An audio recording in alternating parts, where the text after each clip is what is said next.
John 19, 1 through 30. It's page 850 in the Church Bible.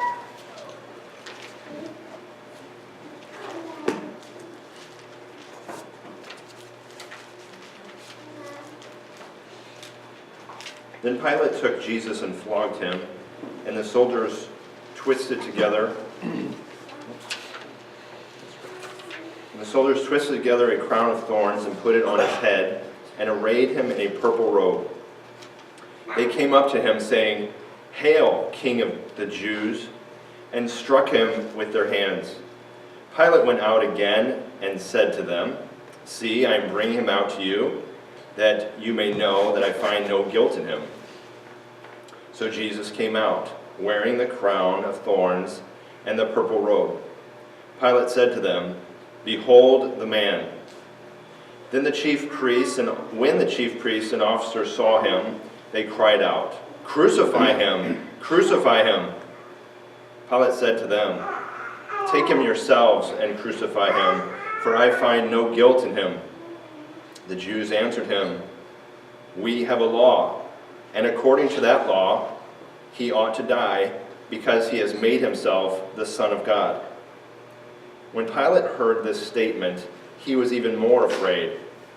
He entered his headquarters again and said to Jesus, "Where are you from?" But Jesus gave him no answer. So Pilate said to him, "You will not speak to me? Do you not know that I have authority to release you and authority to crucify you?" Jesus answered him, "You would have no authority over me at all unless it had been given you from above. Therefore, he who delivered me over to you has the greater sin." From then on, Pilate sought to release him, but the Jews cried out, "If you release this man, you are not Caesar's friend. Everyone who makes himself a king opposes Caesar." So when Pilate heard these words, he brought Jesus out and sat down on the judgment seat at a place called the Stone Pavement, and in Aramaic, Gabbatha. Now it was the day of preparation of the Passover. It was about the 6th hour. He said to the Jews, "Behold your king." And they cried out, "Away with him! Away with him! Crucify him!" Pilate said to them, "Shall I crucify your king?" The chief priests answered, "We have no king but Caesar." So he delivered him over to them to be crucified. So they took Jesus, and he went out, bearing his own cross, to the place called the Place of a Skull, which in Aramaic is Golgotha, where they crucified him, and with him 2 others, one on either side, and Jesus between them. Pilate also wrote an inscription and put it on the cross. It read, "Jesus of Nazareth, the King of the Jews."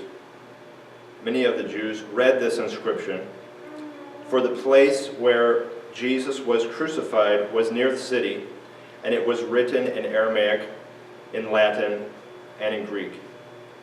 So the chief priests of the Jews said to Pilate, "Do not write the King of the Jews, but rather this man said, 'I am King of the Jews.'" Pilate answered, "What I have written, I have written." When the soldiers had crucified Jesus, they took his garments and divided them into 4 parts, 1 part for each soldier. Also his tunic. But the tunic was seamless, woven in one piece from top to bottom. So they said to one another, "Let us not tear it, but cast lots for it, to see whose it shall be." This was to fulfill the scripture which says, "They divided my garments among them, and for my clothes they cast lots."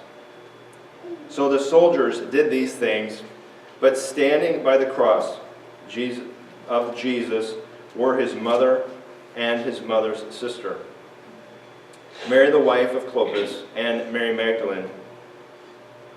When Jesus saw his mother and the disciples whom he loved, and the disciple whom he loved, standing nearby, he said to his mother, "Woman, behold your son."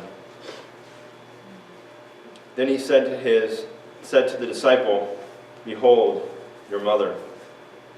And from that hour the disciple took her to his own home. After this, Jesus, knowing that all was now finished, said, to fulfill the scripture, "I thirst." A jar full of sour wine stood there, so they put a sponge full of sour wine on a hyssop branch and held it to his mouth. When Jesus had received the sour wine, he said, "It is finished." And he bowed his head and gave up his spirit.